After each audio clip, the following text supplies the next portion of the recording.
इमरान खान ने अपने खिलाफ कत्ल की साजिश की बात करके एक नई बहस को जन्म दिया है।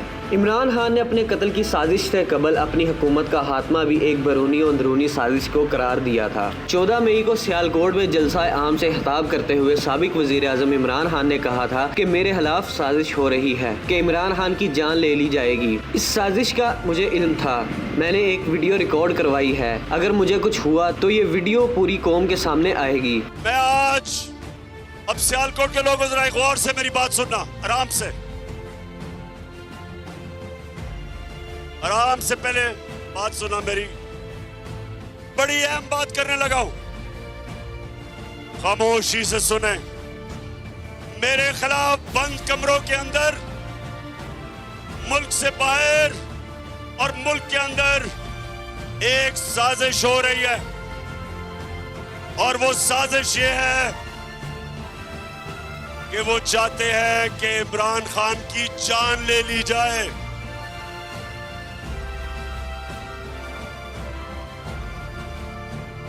सुन ले जरा, ये साजिश का मुझे पहले पता था, और मुझे चंद दिन पहले मुझे पूरा इल्म हो चुका है।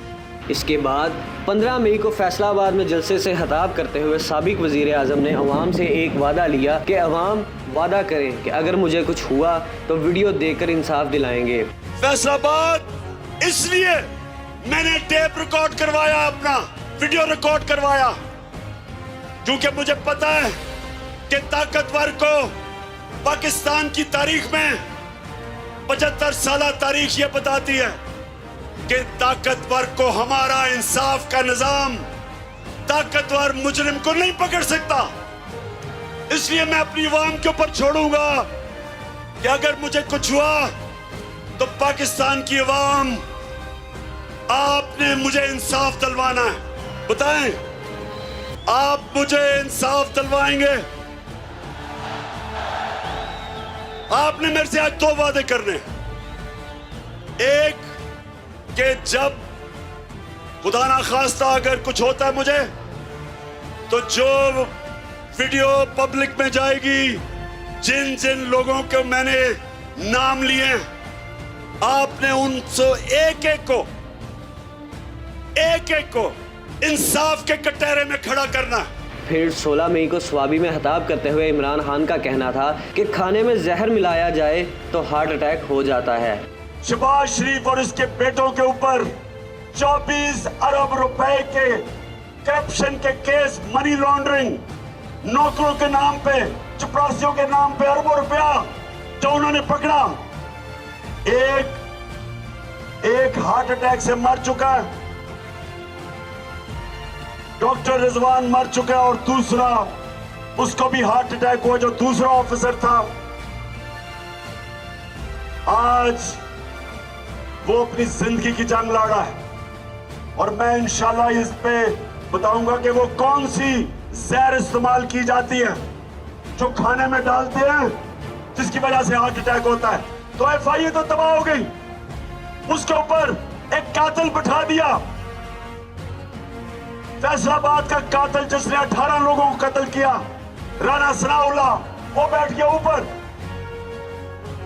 अब यही एफआईए से वो होगा जो एमक्यूएम ने कराची की पुलिस से किया था।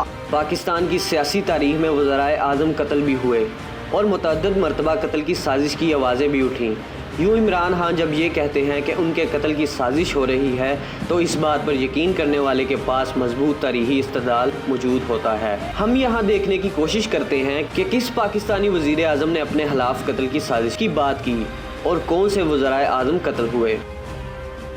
पाकिस्तान के पहले वज़ीर आज़म लियाकत अली खान 16 अक्टूबर 1951 को रावलपिंडी में कंपनी बाग में जलसा आम से खिताब करते हुए गोली लगने से हलाक हो गए थे। इस तरह पाकिस्तान का पहला वज़ीर आज़म अपनी तबई उम्र पूरी न कर सका और कत्ल कर दिया गया, और लियाकत अली खान का कत्ल पुरअसरार मुअम्मा बन गया। लियाकत अली खान के कत्ल ने पाकिस्तानी सियासत के कई लिहाज से रुख बदल कर रख दिया। इनके कत्ल से एक दरवाज़ा तो ये खुला कि पाकिस्तान में वज़राए आज़म कत्ल भी हो सकते हैं और इनके खिलाफ कत्ल की साजिशें भी मुमकिन बनाई जा सकती हैं। हैं। इसके साथ साथ लियाकत अली खान के कत्ल से सियासी खला भी पैदा हुआ। ये सियासी खला सियासी अदम इस्तेहकाम को जन्म देने की वजह से बना और इस सियासी खला को मिलिट्री और सिविल ब्यूरोक्रेसी ने कामयाब तरीके से पुर करने की कोशिश की।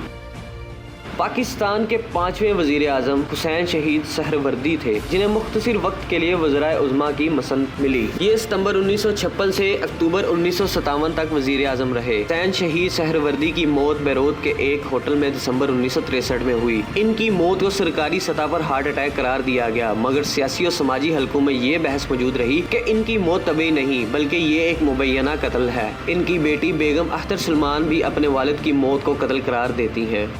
पाकिस्तान के वजीर आजम जुल्फ़िकार अली भुट्टो को फांसी दी गई, मगर उस फांसी को आज भी अक्सरियत फांसी नहीं बल्कि कत्ल करार देती है। उनके कत्ल को अंदरूनी और बैरूनी साजिश का शाखसाना करार दिया जाता है। साबिक वजीर आजम इमरान खान भी साबिक वजीर आजम भुट्टो के हवाले से कह चुके हैं कि उनके खिलाफ साजिश की गई थी। जुल्फ़िकार अली भुट्टो ने अपनी किताब अगर मुझे कत्ल किया गया में लिखा था कि 18 मार्च 1978 से मैंने 24 घंटों में 22 या 23 घंटे एक हद से ज्यादा दम घुटने वाली मौत की कोठरी में बसर किए। मैंने कई तवील मौसम गर्मा की हिद्दत और गर्मी और बरसात में इसकी घुटन और बदबू को बर्दाश्त किया। रोशनी का इंतजाम नाकिस है, मेरी बिनाई बदतर हो चुकी है, मेरी सेहत का शराजा बिखर चुका है।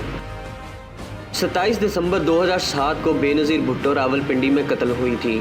1997 के इंतखाबात के बाद अपनी जिला वतनी ख़त्म करके बेनज़ीर भुट्टो 18 अक्टूबर 2007 को वतन लौटी थी। कराची में लोगों की कसीर तादाद ने उन्हें वेलकम किया, मगर इस मौका पर कारसाज में होने वाले बम धमाकों से कई अफराद मौके पर ही दम तोड़ गए। बेनज़ीर की आमद पर बम धमाकों का होना इस बात का सबूत था कि हालात इनके लिए हरगिज़ ठीक नहीं हैं। बेनज़ीर भुट्टो इससे कबल अपने कत्ल का शुबा जाहिर कर चुकी थी और अपने कातलों के नामों का जिक्र भी कर चुकी थी, लेकिन फिर भी अपने कत्ल का शुबा जाहिर करने वाली खातून वज़ीर आज़म आखिरकार रावलपिंडी के लियाकत बाग में खुदकुश हमले में कत्ल कर दी गई।